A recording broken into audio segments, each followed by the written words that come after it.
오늘 강연해 주실 윤태희 강사님께서는 상생공직 24시 플러스 알파의 저자로 우승대 사회복지 아동학부 교수와 대덕구 부구청장, 대전시 인재개발원장 등을 두루 역임하셨습니다. 윤태희 강사님을 무대로 모시겠습니다. 뜨거운 박수로 맞이해 주시기 바랍니다. 네, 반갑습니다. 제가 관저 2동 32통 주민입니다. 제가 나오면서 서구에서 제가 42년을 살았더라고요. 내동에서 2년, 정림동에서 22년, 그리고 지금 관저동에서 18년째 살고 있습니다. 저는 공무원을 한 사람이기 때문에 우리 지금 서철모 서구청장님께서 저를 이렇게 칭찬해 주셨는데, 공무원을 입문하는 것은 세 가지가 있습니다. 크게 우리 저와 같이 이제 9부터 시작하는 사람이 있고, 옛날로 치면은 그 진사실을 하신 분들이 있습니다. 보통 7급 공채다 요즘은 그런 얘기를 하는데, 그 다음에는 이제 5급 공채, 옛날로 치면 과거 급제. 여러분들 암행어사 이렇게 하면 생각이 나죠. 그분들이 과거를 급제하신 분들입니다. 전국에는 17개 광역단체, 그리고 226개의 기초단체, 우리 대전에 5개를 비롯해서 있는데, 전국에 243개의 이런 지방자치단체가 있는데, 이 서철모 청장이 같이 선거 때 철모 쓰고 다닌 것만 기억이 나는데, 이 과거를 급제해서 고위공무원 출신이 그러니까 행정안전부에서 국장도 하셨고, 또 우리 대전시는 행정부시장, 충청남도에서 천안시 부시장, 그리고 기획조정실장, 이런 것인 분은 전국에 2-3번 정도 있는 걸로 알고 있습니다. 이런 분들이 우리 서구청을 이렇게 맡아준다는 것은 어떻게 보면 공무원 출신 입장에서는 영광스러운 일이 아닌가, 이런 생각도 해봤습니다. 오늘 변화혁신 힘찬 서구, 대전의 희망입니다는 주제를 가지고 우리 지역사회 이해와 통장님들의 이 역할이라는 주제를 가지고 강의를 하는데, 이 서철모 서구청장의 슬로건이 변화혁신 힘찬 서구더라고요. 이게 바로 이러한 변화혁신 힘찬 서구가 실질적으로 실행이 되고, 또 저것이 결실을 맺어지는 것은 바로 여러분들 통장님들의 한 분 한 분이 역할에 달려있는 것이 아닌가, 이런 생각을 합니다. 제 소개입니다. 저 사실 이 강의 제안을 받고서 제 나름대로 고민을 많이 했습니다. 어떻게 제가 답변을 할까? 그러면서 제가 3가지 정도는 내세울 게 있더라고요. 한 번 정도 우리 통장님들을 내가 직접 뵙는 것도 좋겠다, 이런 생각을 한 게, 제가 제 자랑이 아니고 제 소개니까 전국 최연소 동장을 제가 했더라고요. 그런 적이 있고, 제가 동장을 거쳤고, 2번째는 여러분들 다음에 나오겠지만은 지금 동사무소가 주민자치센터가 되고 이렇게 바뀌는데, 동기령 전환을 제가 직접 추진했던 담당 사무관입니다. 그때 행정기장 쪽에 그런 업무를 봤었고, 더 좋은 것은 지역사회 이해와 그 통장의 역할인데, 이 주제를 가지고 제가 석사 논문을 썼더라고요. 그래서 한 번 정도 제가 고민했던 이런 부분에 대해서 대화를 나누는 것도 좋겠다. 그래서 이것이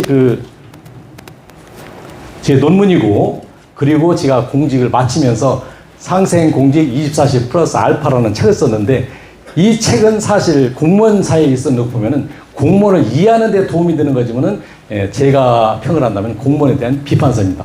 공무원이라는 것은 주민과 공무원이 서로 상생을 하는 가운데, 사실 24시 플러스 알파는 그때는 월화수목 금토가 아니고 금금금 계속 야근을 많이 했습니다. 이런 문화권 속에서 살았던 사람이 여러분들한테 지금 현대가 얼마만큼 맞느냐 하는 부분에 대해서는 의문으로 붙이면서 계속 강의를 진행하겠습니다. 사실 제가 답변을 하면서 이렇게 답변을 보냈습니다. 대한민국 어떠한 나라인가부터 몇 년까지 이런 순서로 이런 주제를 가지고 강의를 하라면은 내가 준비를 해보겠다 그랬더니, 서구청에서 그렇게 해라 그래서 제가 이제 준비를 한 건데, 대한민국 어떠한 나라인가, 그리고 우리가 지금 4차 산업혁명 시대를 살아가고 있다고 하는데, 과연 어떠한 변화 과정을 거쳐왔고, 그리고 지역사회, 제가 논문을 썼지만은 이 커뮤니티라는 것이 무엇이고, 그러면서 우리 통장님들이 하시는 일, 그러면서 섬세한 행정, 이렇게 담아봤습니다. 오늘 이제 보다 보니까 오늘 사람이 대학이 오늘 뽀시기가 와가지고서 강의를 하던데, 그런 명강사, 이런 분들이 강의를 하는데도 불구하고 오늘 딱딱한 강의를 듣게 되는데, 그래서 저도 명강사가 무엇인가 하면서 이런 생각을 많이 했습니다. 학교에서도 이제 그런 얘기를 하는데, 여기에서 조는 사람이 있다. 그러면은 강연은 교수 책임인가 아니면은 조는 학생 책임인가? 그거는 저는 항상 학생들한테 얘기했습니다. 교수의 잘못이다. 강의가 얼마나 재미가 없고 필요 없는 강의면 학생이 졸겠느냐. 졸지 않게 하는 것도 하나의 교수의 역량이고, 그래서 명강사라고 하면은 일단은 처음부터 재미가 있어야 된다. 두 번째는 그런 가운데 여러분들이 끝나고 나갈 적에는 그래도 뭔가 하나는 남았다. 아까 우리 정현서 부의장께서 그래도 뭔가 하나는 가지고 가시라 이렇게 말씀을 하시던데, 그런 강의를 해야 되는데, 사실상 이런 즐겁게 강의한다는 거와 이런 유익한 강의라는 것은 이율배반적인 겁니다. 이게 두 가지를 목적 달성은 어려운데 그렇게 하도록 노력을 하면서, 오늘 강의를 하면서 제가 특별하게 여러분들한테 말씀드리고 싶은 거는, 제 강의가 끝나면은 현재 문제가 되는 복지 사각지대는 우리 통장님들이 해결해 주실 것이다. 두 번째, 산직동에서 산불 때문에 고생을 많이 하셨는데 최소한 산불만큼은 앞으로 서구가 막아질 수 있다. 이런 전자의 말씀을 드렸습니다. 우리 산직동 통장 오셨습니까? 네. 통장 오셨어요? 예, 고생 많으셨습니다.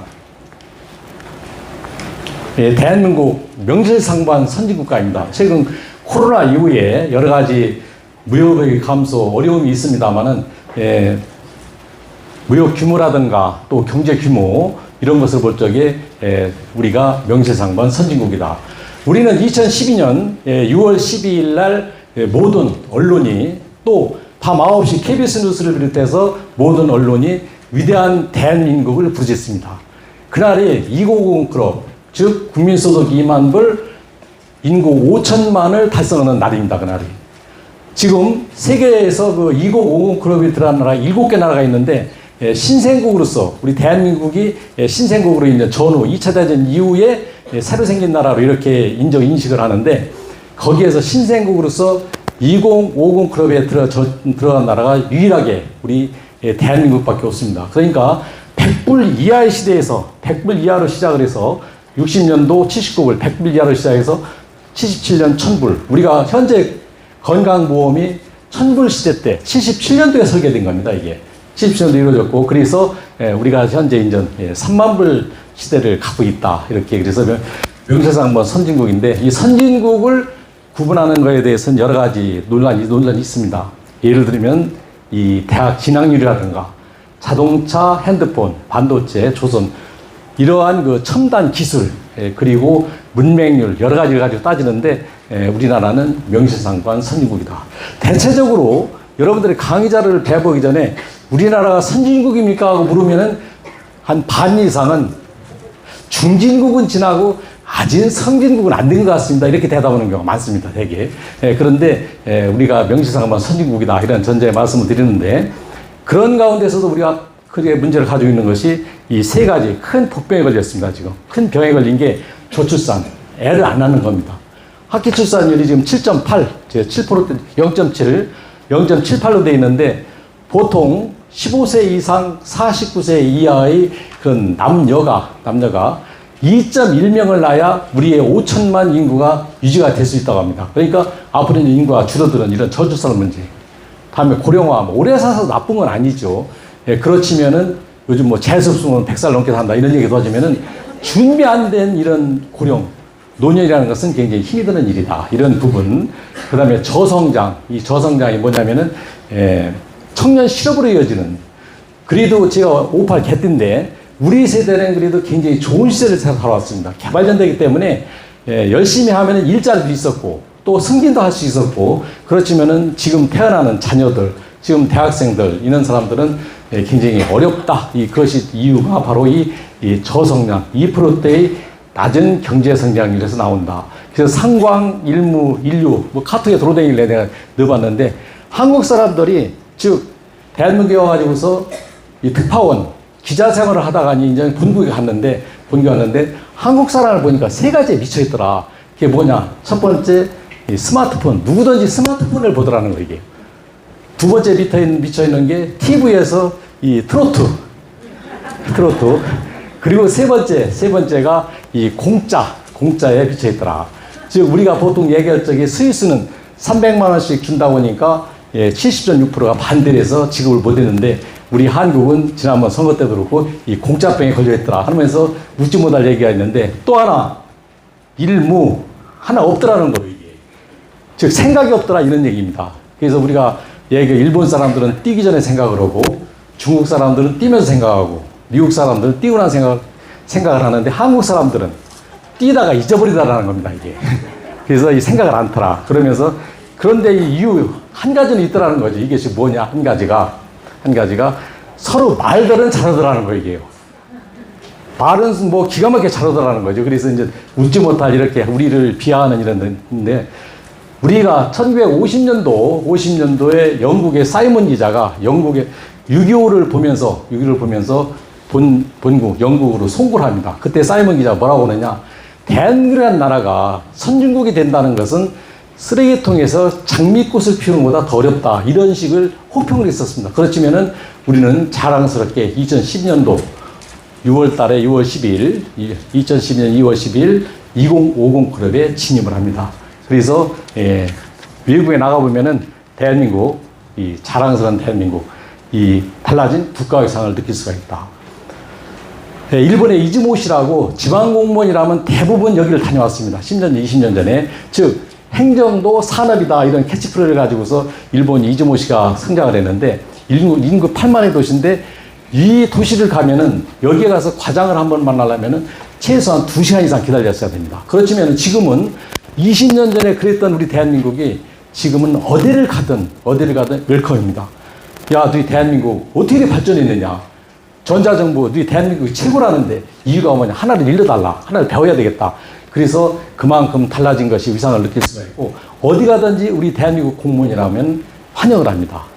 그러면서 옥스퍼드, 하버드, 유수의 대학생들이 꿈이 무엇이냐.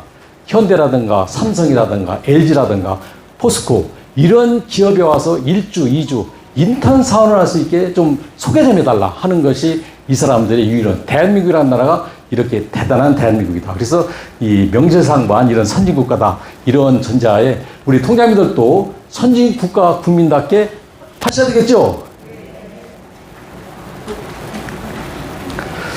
여기 카톡에 들어다니는 이 대한민국이 왜 좋은 나라가 쭉 나오는데 치안이 확보된 나라, 의료 제일인 나라 쭉 나오는데 여기에 여성 상위인 나라가 있더라고요. 여성 상위인 나라요. 그래서 제가 하루는 아파트에 나오는데 마을 계획단을 모집한다고 이렇게 프랑카드가 붙어 있어요. 그래서 제가 한번 가봤어요. 통장님들 강의도 한다고 강의도 해야 되고 그래서 뭐를 하는가 그래 갔더니 제가 32통인데 이 통장님 못 빼고 33통장님, 34통장님 계시더라고요. 그런데 여성 상위라는 게 16분이 오셨는데 남자가 3명이고 저를 포함해서 여자분이 13분이 오셨더라고요. 그래서 좀 쑥스럽기도 하던데 아, 여성분들의 활동이 굉장히 활발하구나 이런 걸 느꼈고 제가 거기에서 그 통장 한 분이 말씀하셨는데 깜짝 놀랐어요.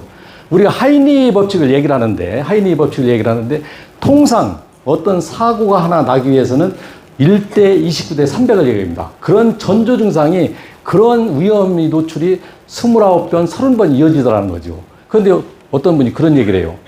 이 아파트에서 아이를 키워보니까 요즘 음식 배달하는 오토바이가 수없이 많이 들어다니더라. 아이를 밖에 나갈 수가 없더라, 위험해서. 그래서, 아, 바로 저거 하이니 법칙에서 저게 통장님들이 정확히 보시는 눈이구나. 저게. 그런 생각을 했어요.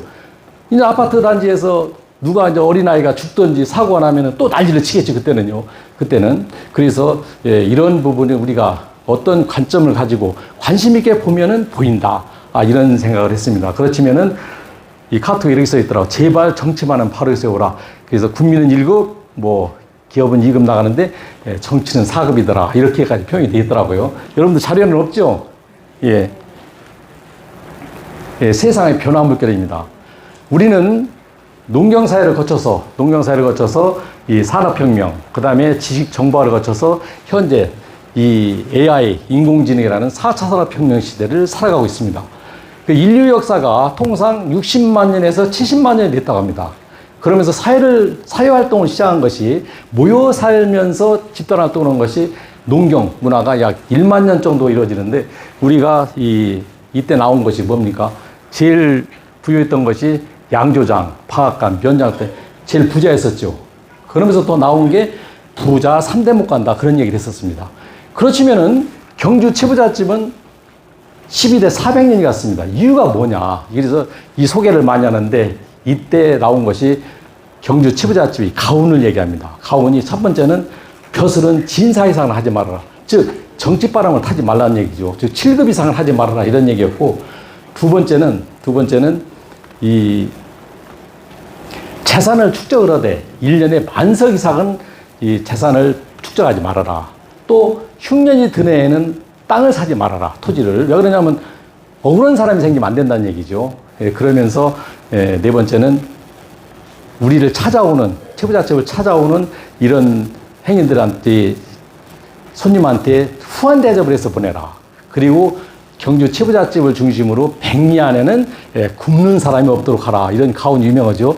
그러면서 역시 이때도 노블레스 오블리주를 실천했던 겁니다. 즉 며느리가 들어오면은 3년 동안은 비단 옷을 입지 말고 무명적으로 입고 살아라 하는 것이 치부잣집이 가훈이었습니다. 이런 과정을 거쳐서 우리는 1710년도 이 증기관이 개발이 되면서 이 산업혁명 시대를 걷게 되는데 우리는 1910년도 한일합방이 되면서 세계의 지도에서 대한민국이 없어집니다. 우리가 고구려 땅을 그리려면 크게 중국 땅에다 그리지 이렇게 해요. 그렇죠? 1910년도 일본 학생들한테 일본 지도를 그리려면 어떻게 그리겠습니까? 한국까지 같이 그립니다, 이게. 즉, 1910년도가 대한민국이 없어진 날입니다, 이게. 그렇게 기억은 안 하지, 사람들이요. 예. 그만큼 이런 어려움을 겪는데, 그러면서 우리가 1960년도, 그렇게 못 살던 나라, 대한민국이 1948년도, 45년도 해방이 되고, 48년도 정부 수립이 되었는데, 설상가상으로 1950년 6.25 동락을 겪으면서 우리는 완전 폐허국이 됩니다.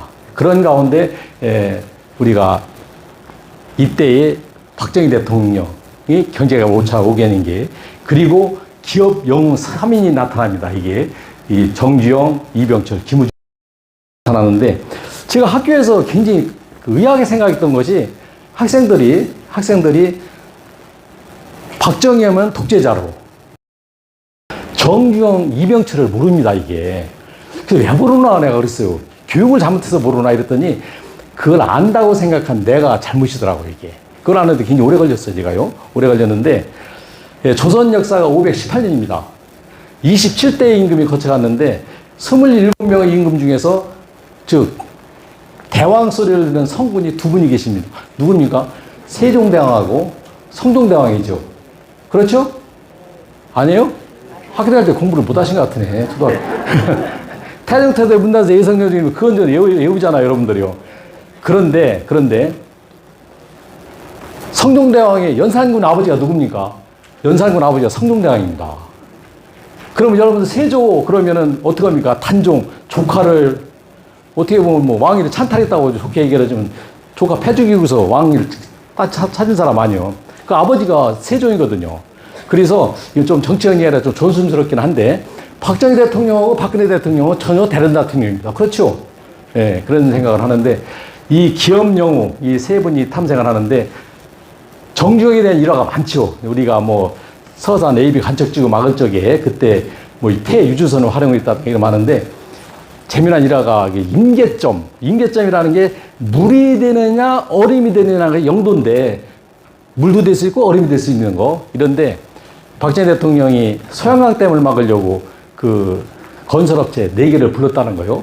이병철 씨도 불려가고 이제 정주영 씨도 불려갔는데 정주영 씨는 갔다 오더니 전혀 이 소양강댐에 입찰할 생각을 하질 않더라는 거예요, 이게. 그러면 뭐를 하느냐? 중역도 회의를 하더니 압구정 땅을 전부 땅을 사들여라. 무슨 얘기냐? 소양강댐을 막으면 홍수가 방지가 되면서 비만 오면 홍수가 일어나는 압구정의 뽕밭, 그 뽕나무밭 이런 데가 이게 노른자 땅이 된다. 그래서 현대가 이 압구정을 가지고서 제2의 붐을 일으켰다는 거 아닙니까? 그만큼 뛰어난 머리를 가지신 분들이죠. 따지고 보면은. 그래서 이런 여러 가지가 이런 일화가 많은데 뭐 그런 얘기도 있죠. 당신 해봤어? 뭐 이런 얘기도 하잖아요. 이렇게 정경 회장이.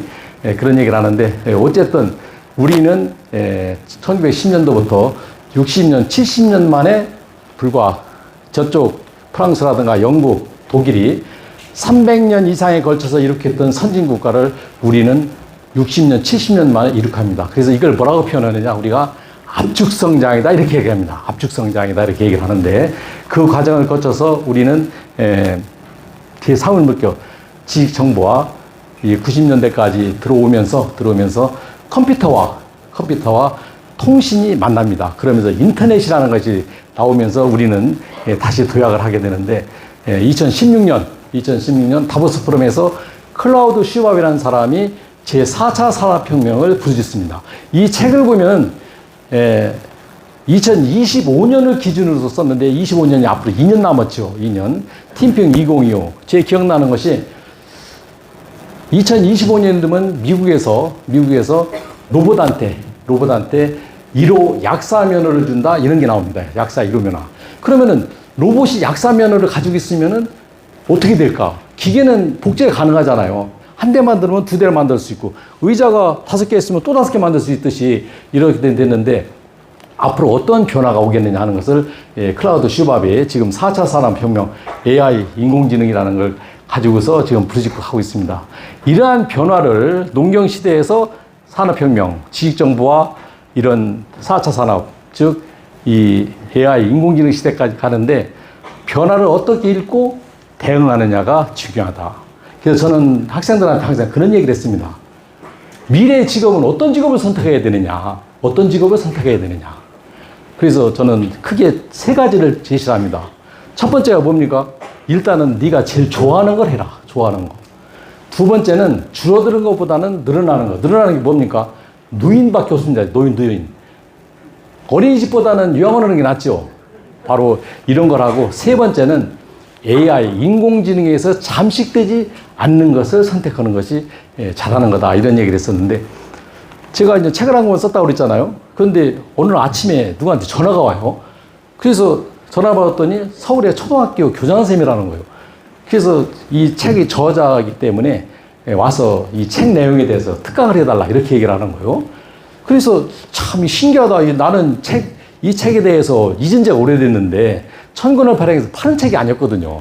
그냥 내 명함같이 나는 이렇게 살아온 사람이다 하고서 나눠줬던 책인데 전화 와서 제가 서울 갔더니 학생이 735명이더라고요.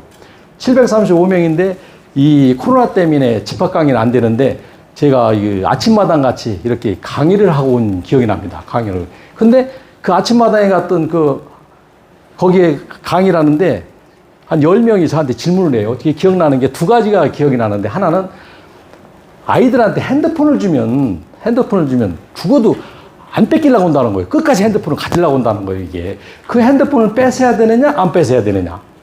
두 번째는 아이한테 공부를 하고 하면은 공부를 안 하고 그때 울기부터 한다는 거예요. 이런 애들 어떻게 공부를 해야 되느냐. 이렇게 묻는 거예요, 저한테.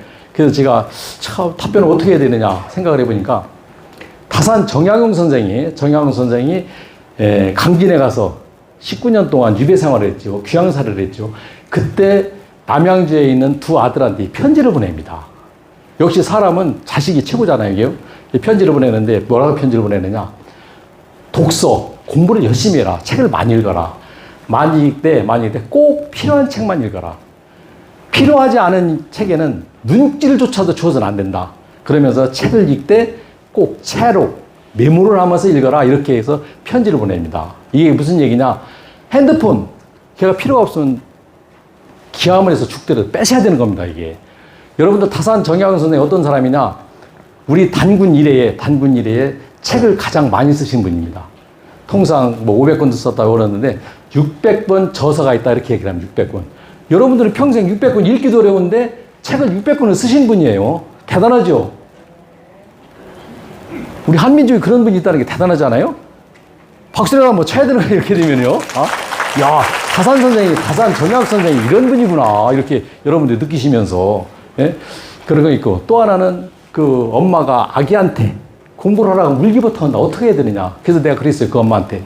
그 아기한테, 자식한테 공부라고 하는 내용이 맞다고 생각하느냐.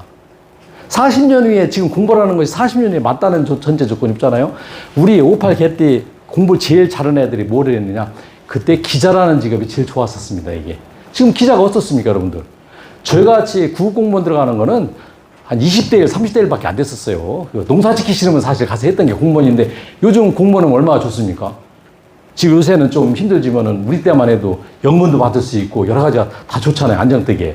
그래서 이 세상은 바뀐다. 즉 우리가 고은 시인이 얘기했던 올라갈 때 못 본 꽃, 내려올 때 보았네. 즉 그 알기가 가지고 있는 장점을 봐야 되는 것이다. 이런 얘기를 이렇게 했었는데 우리 통장님들한테 좀 말이 좀 엉뚱한 데로 갔습니다.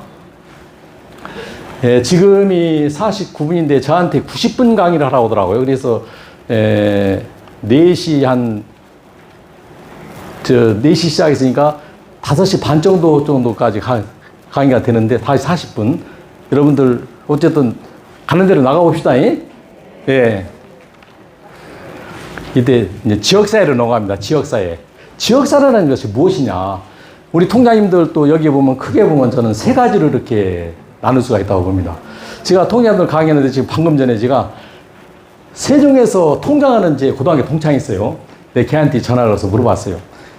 요즘 뭐 하느냐 그랬더니 대답을 안 해요. 대답을 못 해. 글쎄 뭐지? 통장하는 일이 뭐냐 그러니까 뭐 동사무소 업무에 협조하는 거지. 이 정도 얘기하는 거예요. 그러니까 딱 떨어지게 통장은 이런 거야 이렇게 얘기하는 사람이 별로 없는 거예요. 이렇게. 그래서 우리 통장님들 내 강의가 끝나고 나면은 무엇이 바뀌어야 되는가? 제 강의를 그럼 아까 정해서 부의장님이 뭔가 하나를 얻어가라 했는데 우리 통장님들한테 무엇을 얻어가도록 만들어줘야 되는가 하는 것이 제가 할 일인데 지역과 사회 이렇게 쭉 나누는데 여기에는 우리 통장님들이 가지고 있는 관저 이동의 구통장입니다. 그러면 구통장의 지역의 구통장 지역 주민들은 우리라는 거. 그러면 통민들 사이에서 서로 간에 역할이 있고 그러면서 이제 서로 간에 의존하는 이러는 통상 우리의식, 역할의식, 의존의식 이런 세 가지가 이 공동체 커뮤니티의 이런 그 개념이다. 이렇게 이제 이해를 하는데 여기에는 진짜 통장님 별로 힘 안 쓰셔도 별로 그렇게 뭐 아파트 통장 같은 경우는 그렇게 어렵지 않잖아요. 이렇게 뭐 맨션 아파트 소위 얘기하는 큰 아파트 사시는 분들은 뭐 여기 관저 리시빌이라든가 또는 뭐 이런 그렇지면은 또 아파트도 저쪽 그 8단지 같은데 저소득이 사는 이런 임대 아파트 같은데 그 통장님들은 굉장히 힘들지요. 그렇죠?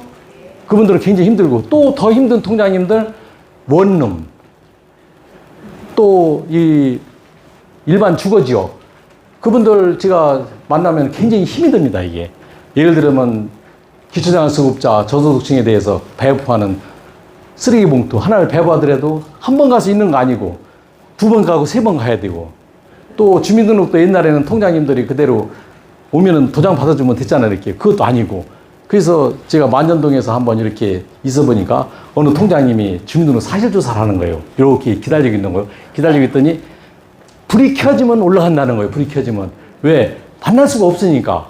그렇게 어려움을 겪는 이런, 그러니까 우리 이 지역사회라는 것이 같은 통장님이 여기에 모아 계시지만 같은 통장님이라도 어느 통장님은 임대아파트에 사시는 우리 통장님들은 통장님이 거기에 사시는 주민이 하루에도 몇 번씩 사느니 못 사느니 죽느니 사느니 이렇게 끼니가 어렵게 이렇게 사시는 분이 있는가 하면은 또 어떤 분은 또 이쪽 원룸촌 인원들이 가면은 한 개 주택에 뭐 5집, 6가구가 막 세대 분리해서 또 살고 있잖아, 이렇게요. 그래서 그런 어려움을 겪는 이런 통장님이 있고 또 어떻게 보면 좀 수월하게 갈 수 있는 통장도 있다. 이런 생각을 하는데, 어쨌든 이런 지역사회의 이런 테두리 안에서 우리는 활동을 하게 된다. 그래서 통상 이 커뮤니티, 이렇게 우리가 공동체, 지역사회를 커뮤니티로 이렇게 이해를 하기도 하는데, 제가 통장교육을 제안을 받고 유튜브를 제가 검색을 해봤어요. 검색을 했더니 통장교육은 커뮤니티의 디자이너가 되라 해가지고서 이 수원에서 강연기 9차례에 걸쳐서 이렇게 분할된 게 있더라고요. 그런데 서울 수원 시정연구원에 계신 분이 강의를 하던데 저같이 공무원을 거치고 현실적으로는 좀 떨어진다 이런 생각을 했었고 또 통장 이렇게 검색을 하니까 뭐 농협통장, 은행 통장이 나오지 우리 동네 통장이라고 이게요. 그리고 통장에 대해서도 뭐 어느 통장님 어떻게 모집한다 뭐한다 이런 것만 나오는 것 뿐이지 역할에 대해서 그렇게 나오는 게 별로 없더라고요. 그래서 이쪽에 실질적으로 우리가 정부가 많은 일을 하고 있고 정부가 시책을 하지만은 그 아까 서철모 청장님께서 말씀하셨지만은 접점에서 어떤 때는 주민 입장에서 어떤 때는 공무원 입장에서 바로 이런 행정을 최종 마무리하고 또 침투시키는 역할을 하시는 분이 우리 통장님들이시다. 이런 말씀을 드리면서 통장을 위치할 역할을 그렇게 생각을 했습니다. 그동안은 지금은 뭐 전입신고, 전출신고도 인터넷으로 하다 보니까 이제 우리 통장님들이 사후 확인해서 갖다 주시기만 하고 이렇게 하잖아요. 옛날에는 도장만 하나 가지고 있으면은 뭐 전출하기 위해서는 통장 도장을 받아야 됐고 또 전입신고하기 위해서는 통장 도장을 받아야 됐잖아요.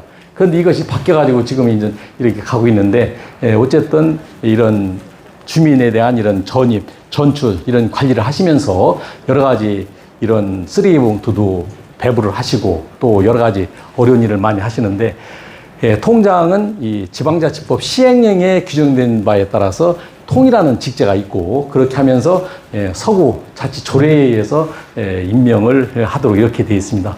그래서 나는 어느 분들이 통장임을 하는가 이렇게 생각을 해봤어요. 어느 분들이 통장임을 하는가 그랬더니 딱 한 줄 나오더라고요. 이렇게 해요. 주민이 신망이 두터운 자. 신망이 두터운 자. 신망이 뭡니까? 여러분들이 굉장히 주민들이 신뢰를 받는다는 얘기입니다. 다른 분들은 문을 안 열어주지만 내가 통장입니다 하면 문을 열어줍니다. 여러분들 이해하시겠어요? 그만큼 여러분들은 주민들한테 가까우신 분이고 여러분들을 의지하는 분들입니다. 그래서 우리가 이 통장님들이 복 있는 분들이다 이렇게 얘기하는데 오복을 타고났다 그러죠. 오복. 야, 저는 참 복 있는 애야, 저는. 이런 얘기를 하죠. 그러면 이빨이 좋은 것도 오복 중에 하나다 이렇게 얘기하는데 그건 아니고 학교에서 강의하면은 탁 여기서 검색을 합니다. 오복 쳐가지고서 교수님 틀리는데 이렇게 얘기한다고 이렇게. 오복이 뭐냐? 첫째는 수입니다. 수. 목숨 수. 즉 하늘이 준 대로 태어난 대로 살다 죽는 것이 복 있는 사람이다. 우리 선조들은 그렇게 얘기를 했습니다. 우리 어렸을 때만 해도 여름방학, 겨울방학 때 가면은 학생 한두 명씩 꼭 안 와요. 겨울에는 썰매 타다가 저수지에 빠져 죽었고, 여름에는 저수지에 몇 감 따가 또 빠져 죽었고, 옛날에는 뭐 8, 9명씩 났으니까. 그렇죠? 예. 젊은 분들은 이해를 못 할 텐데, 우리 때는 그랬습니다. 그런 그 수, 두 번째는 뭡니까? 부지요, 부. 즉, 재산. 남한테 꾸엄지를 않을 정도의 이런 재산이 있는 사람을 복 있는 사람이다 이랬습니다. 세 번째는 뭐냐? 세 번째는 강령입니다. 마음이 평고 몸이 건강한 사람을 복 있는 사람이다 이렇게 얘기를 했습니다. 네 번째가 뭐냐? 바로 우리 통장님들입니다. 통장님. 유덕, 바유자에다가 조루자, 덕덕자. 덕을 베푸는 사람들, 덕을 좋아하는 사람들이 아니고 봉사하면서 살아가시는 분들이 복 있는 분들이다 이렇게 됐던 겁니다. 그래서 여러분들이 통장님을 하시는데 그냥 통장이 된 게 아니고 통장이 된 게 아니고 여러분들은 값진 이 세상에 태어나서 그래도 여러분들은 주민이 신뢰를 받으면서 값진 삶을 가시는 복이 있는 분들이다. 즉 노블레스 오블리지를 실천하시는 분들이다. 여러분들이. 그렇죠? 그럼 박수 한번 쳐야죠. 여러분들이. 그러면서 다섯 번째가 이제 고종명이죠. 고종명이 뭡니까? 죽을 때 고통 없이 죽는다 했는데 지금 생각해 보면 치매 안 걸리고서 이렇게 가는 것이 그 고종명이 아닌가 이렇게 생각을 했습니다. 그래서 우리 통장님들이 유호덕을 실천하시는 즉 봉사하며 사는 삶을 굉장히 우리 선조들은 높게 평가를 했습니다. 여러분들 동사무소가 주민자치센터 됐죠. 제가 동장을 처음에 나가니까 저더러 동의장님 하는 분들이 있더라고요. 일제 강점기에 사시던 분들은. 지금 무슨 얘기냐. 1931년도에 동이라는 것이 선정이 됐는데 동해가 동사무소가 됩니다. 동사무소가 주민자치센터가 되고 그래서 동정자문위원회가 있었습니다. 여러분들 기억합니까? 네, 동정자문위원회가 주민자치위원회가 됐죠. 주민자치위원회가 지금은 주민자체가 됐더라고요. 그렇죠? 그러니까 웃는 얘기로 그럽니다. 뭐 동정자문회가 주민자치회가 뭐 그게 그거지 이렇게 얘기를 합니다. 그렇죠? 예. 어쨌든 이런 웃지 못할 이런 얘기를 하는데 여기에서 중요한 게 주민자치센터가 복지자가 더 들어갑니다. 복지자. 여러분들 그렇죠? 어느 날 보니까 동사무소 가니까 행정복지센터로 바뀌었어요. 이게 왜 바뀌었느냐? 바뀐 이유가 있습니다. 이게 바로 이 국방예산이 57조죠. 여기 왜 써놨느냐? 우리 정부 예산이 내가 저 스마트폰 검색해 보니까 638조 7천억이더라고요. 이 중에 국방 예산이 57조인데 80년대 말까지 전두환 대통령 때가 국방 예산이 조금 높았었고 이 교육과 경제와 복지 국방 예산이 거의 비슷했습니다. 대등소했습니다. 근데 그러면 복지 예산이 지금 226조, 단순 복지만 109조인데 이 57조가 돼야 될 예산이 226조로 늘어난 겁니다. 이게 2013년도 박근혜 대통령이 취임을 하고 그때부터 복지 예산이 1년에 50조 정도씩 늘어나기 시작해가지고 현재 이루고 있는데 여러분들 하는 일에 대해서 통장에 하는 일 나오죠. 쭉 나오는데 뭐 주민등록에 관한 거 하나가 있고 다음에 민방위는 전시 위주로 이제 뭐 여러분들 교육은 받으시지만은 전시 위주고 쭉 나가는데 통장에 하는 일 이거는 여러분들 유인물 있죠. 여러분들 읽어보십시오. 예. 또 사실조사 뭐 이렇게 하는 거 읽으면 되는데 재미없잖아 그러면요. 그렇죠? 예, 읽어보시고 그리고 복지 사각지대 발굴이라는 거 나옵니다. 복지 사각지대 발굴. 아마 2, 3년 전에 교육받으신 분들은 복지 사각지대라는 게 별로 없었습니다. 용어 자체가 이게. 옛날에는 민방위 통지서, 초등학교 이 취약 통지서 교부하는 거. 이것이 통장님들이 하는 일인데 여기에서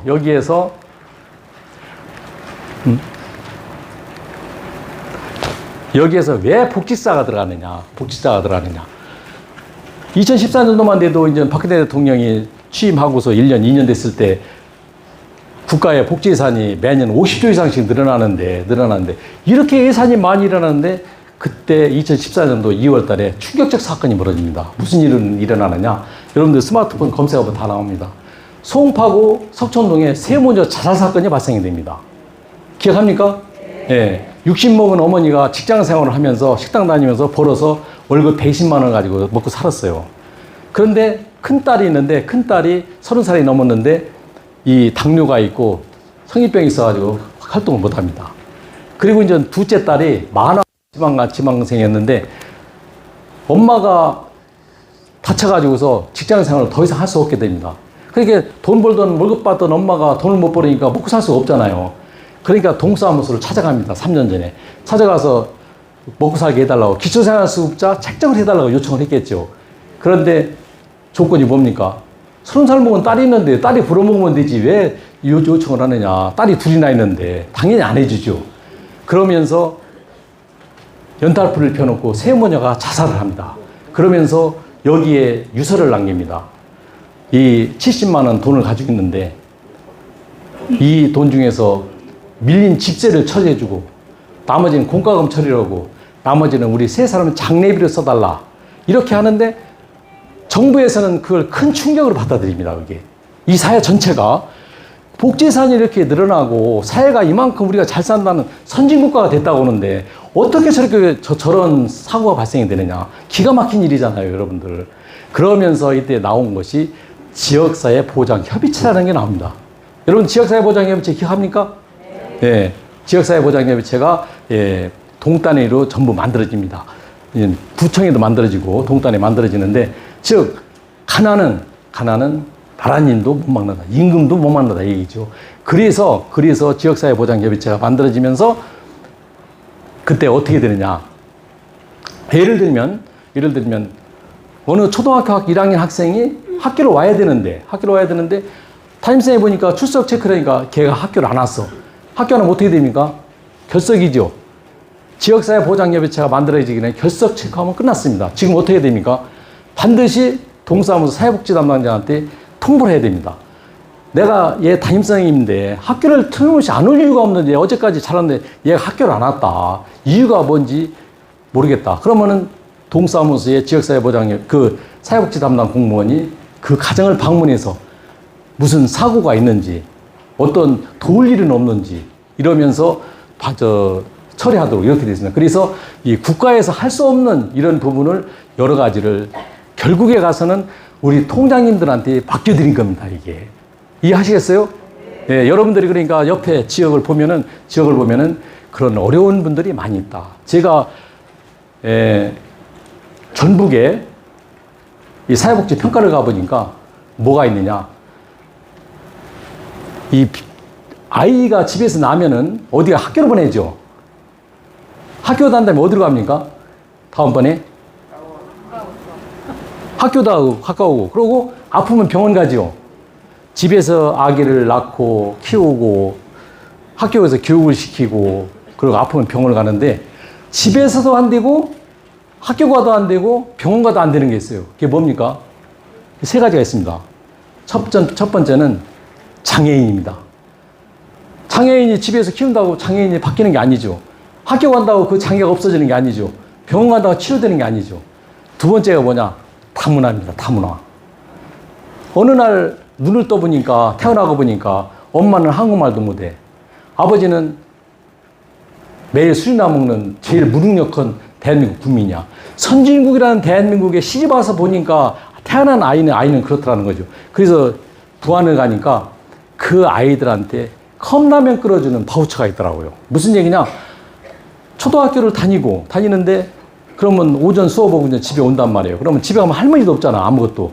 그러면 엄마는 한국말도 못하고 또 엄마는 일터를 나가고 집에는 술만 먹는 아버지가 있으니까 걔 갈 데가 없잖아요. 그러니까 걔들을 돌봐주면서 컵라면 하나를 끓여주면은 할머니 역할을 하는 거죠. 걔들 더 바랄 게 뭐가 있겠습니까? 최고죠.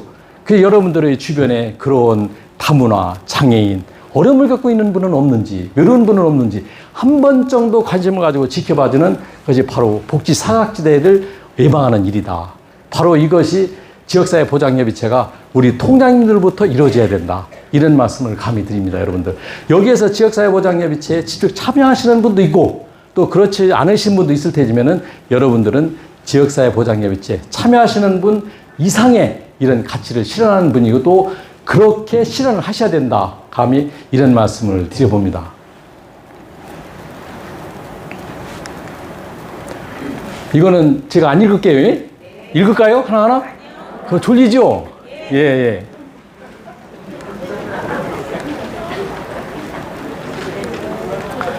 예, 섬세한항정. 여러분, 갓바위 가보신 분? 그러면 제가 하나 손 들어볼게요. 여기 백제인 손 들어봐요, 백제. 저는 고향 홍성이니까 저는 백제거든요. 신라. 고향이 경상도 분은 신라잖아요. 그렇죠? 고구려, 우이. 그렇죠? 예, 제가 팔공산을 갔었는데, 갓바위로 갔더니 그 갓바위가 굉장히 높더라고요. 대전에서 리무진을 타고 리무진 버스가 2시간 걸리더라고요. 팔공산을 가는데. 그래서 거기를 간 이후에 제가 백제인이라는 것에 대해서 제가 다시 한번 생각을 했습니다. 폐다. 이런 생각을 했어요, 저는. 이런 생각을 하면 안 되는데, 괜히 재미나게 하기 위해서 얘기를 하는 겁니다. 그래서 백제 역사다 그러면 패망 역사이기 때문에 별거 아니지만은 당시에는 삼국시대 삼국이 있을 적에는 백제가 굉장히 융성했던 것으로 이렇게 우리는 배웠습니다. 이렇게. 그런데 거기를 가서 보니까 팔공산을 가보니까 그 선본사에 갓바위가 있는데 한 가지 소원을 이루어진다고 그랬기 때문에 대개 그 수능 때 같은 데서 사람이 많이 온다고 하더라고요. 그런데 뭐 거기 오니까 한 150명 정도가 전부 절만 하고 있는 거예요. 뭐 그래서 전 속으로 뭐 기도하고 절에서 될 것 같으면 안 될 일이 어딨냐 막 이렇게 하면서 저는 이제 이렇게 그냥 농담만 진담만 이제 땀을 벌벌 올라갔으니까 그러고 딱 내려오는데 밑에 해우수가 있더라고. 해우수가 뭔지 알죠? 예? 화장실 아니요.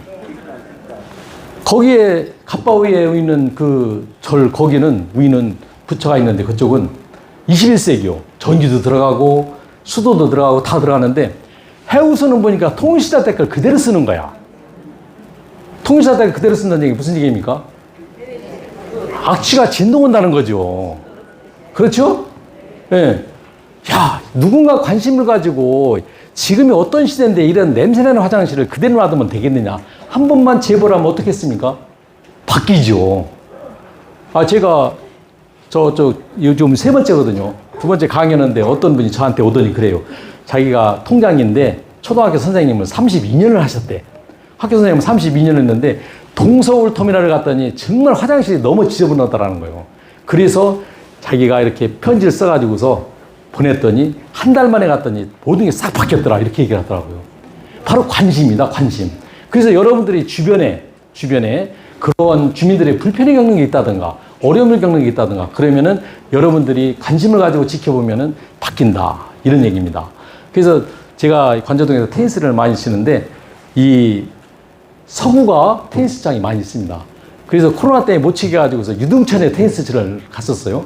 그런데 딱 불이 꺼져 버리는 거예요. 이렇게 불이 꺼지는 거예요. 그러면은 테니스 치다가 불이 꺼지면 어떻게 됩니까? 깜깜하죠. 그러니까 이게 그대로 타이머시에 따라서 그냥 뭐 켜지고 이렇게 돼 있는데 그러고 유등천에 들어가니까 공을 찾을 수가 없어. 일단 풀 속에 들어가면은 야, 한 번 정도면 여기 풀을 깎으면 좀 이렇게 깎아주면은 말이에요. 공이 안 잃어버릴 텐데 말이에요. 거기 가보니까 공 찾고 불 꺼지다 하다 보다 바로 이런 것이 섬세한 행정이 아니냐. 누군가는 관심을 가지고 한 번 정도 좀 지켜보면 어떻겠는가. 이런 생각을 하는 거죠. 그래서 한 번은 우연하게 제가 아파트 살기 때문에 관리 주민자치 회장님하고 제가 대화할 시간이 한번 있었어요. 이렇게 만났어요. 만나서 굉장히 자랑을 하더라고요. 작년도에는 뭐 5천만 원을 드렸는데 올해는 좀 3천만 원만 가지고 작업을 했다고, 나무를 전지를 했다고 이렇게 얘기를 해요. 그래서 내가 그랬어요. 전지를 왜 하시느냐고 그랬어요. 그랬더니 이분이 뻥해요. 나무를 왜 전지를 하느냐 이거요. 그래서 내가 다시 얘기를 했죠. 내가 생각할 때 전지는 첫 번째 생육에 지장이 있으면 전지를 해줘야 된다. 가지를 쳐줘야 나무가 큰 나무는 가지 쳐줘야죠. 두 번째 미관. 우리 머리 깎잖아요. 아파트 사람이 사는 데니까 이쁘게 만들어야 된다면 당연히 전지가 필요하겠다. 미관에 문제가 있고 생육에 문제가 있다든가 미관에 문제가 있다든가. 세 번째 안전. 아, 바람이 불고 해가지고 나무가 꺾어져가지고 다치면 안 되죠. 그럴 경우는 전지를 해줘야 되겠지. 그래서 제가 그랬죠. 생육에 지장이 없고 미관에 문제가 없고 안전에 문제가 있다면 굳이 여기에다가니 전지 돈 몇 천만 원 드릴 필요가 있습니까? 내가 그랬더니 아, 소나무가 좀 크면 어떻습니까? 지금은 3층까지 올라가는데 4층까지 크면 어떠, 5층 크면 어떠냐고. 25층 아파트까지 있는데 그랬더니 이분이 짜고짜고 떠다 말았어요. 그 이후에 어떤 변화가 있는지는 모르겠는데 이와 같이 보다 섬세하게 한 번 정도 더 관심을 가지고 지켜봐 준다면은 달라진 모습이 되지 않겠는가. 아, 이런 생각을 합니다. 그래서 우리가 아까 말씀드렸습니다면은 장애인, 다문화, 노인 이런 우리 복지 사각지대라고 느낄 수 있는 이런 부분에 대해서 한 번 더 관심을 가졌으면 좋겠다. 여러분들 같이 한번 해봅시다. 통장이 변하면 대한민국이 바뀐다. 예, 감사합니다. 그래서 좀 일찍 끝나도 괜찮죠? 예, 제가 재미난 얘기 하나 하겠습니다. 이 빚공장을 하는 사람이 머리 맞는 빚이 있잖아요. 빚공장을 하는 사람이 이 빚을 팔러 보냈어요. 빚을 어디로 보냈느냐? 스님들한테 절로 보냈어요.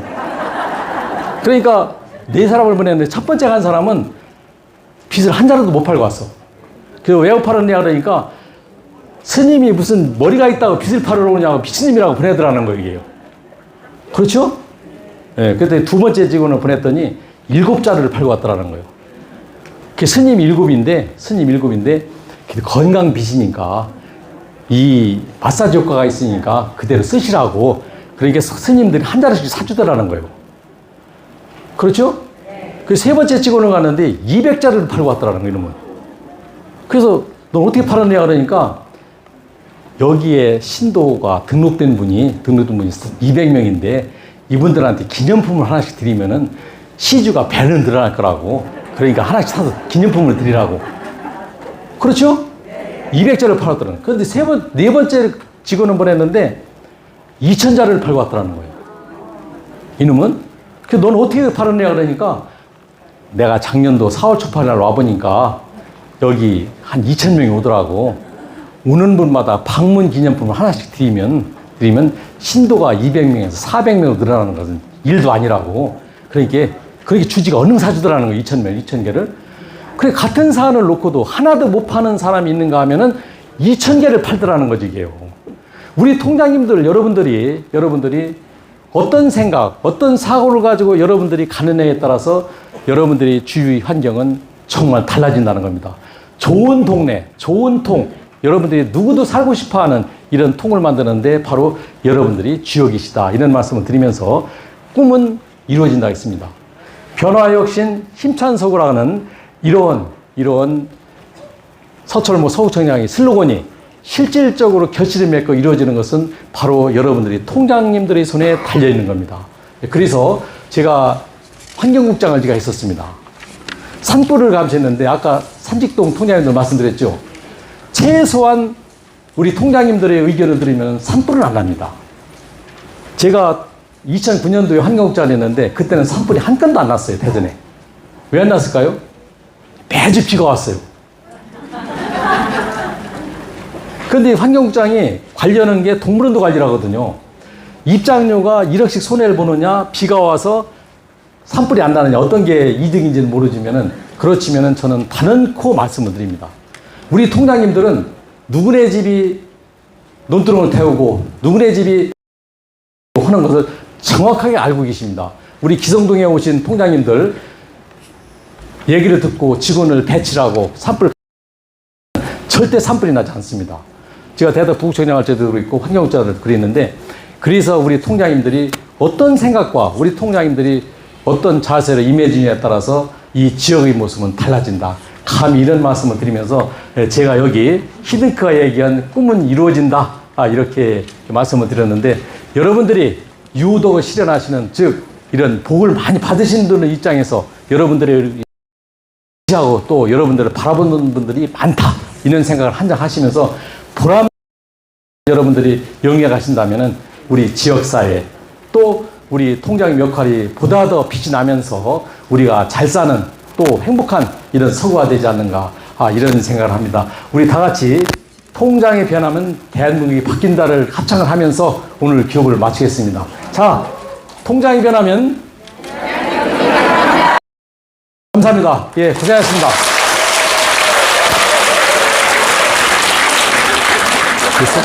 예, 지금까지 멋진 강의 강사님께 다시 한번 뜨거운 박수 부탁드립니다. 네, 이상으로 2023년 통장 역량 강화 교육을 모두 마치겠습니다. 함께해 주신 통장님들께 깊이 감사드립니다. 안녕히 가십시오. 감사합니다. 지금 교육받은 내용들이 한국 TV 뉴스로 실시간 계속 방송이 됐으니까 여러분 가시면 한국 TV 뉴스로 꼭 한번 보시고 구독, 좋아요 부탁드립니다. 감사합니다.